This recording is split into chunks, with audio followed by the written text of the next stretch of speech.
গাড়ির সংখ্যা 6800 down Jhargram Santragachi MEMU passenger 8 নম্বর প্ল্যাটফর্মে আসছে।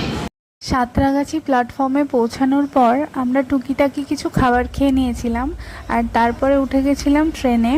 আমরা না লোকাল প্ল্যাটফর্মে বসেছিলাম, লোকাল ট্রেন যে প্ল্যাটফর্মগুলোতে যায়। আমরা জানতামই না যে কোন প্ল্যাটফর্মে ট্রেন আসবে, তো ট্রেন আসার কিছুক্ষণ আগে আমরা প্ল্যাটফর্মে পৌঁছেছি বলে তখন আর কোনো ক্লিপ নিতে পারিনি।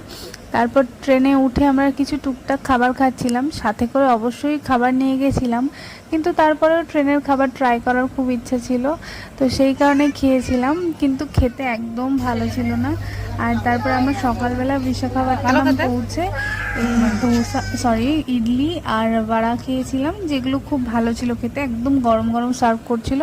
তারপর এরকম বাইরের প্রকৃতি এনজয় করতে করতে আমরা যাচ্ছিলাম, যদিও বা এনজয় করিনি, ভীষণ কষ্ট হচ্ছিল। আর সারা দিন তো আমি শুধু চাই খেয়েছি, আর লাস্টে নামার কিছুক্ষণ আগে এই পেঁয়াজের সিঙ্গারাটা খেয়ে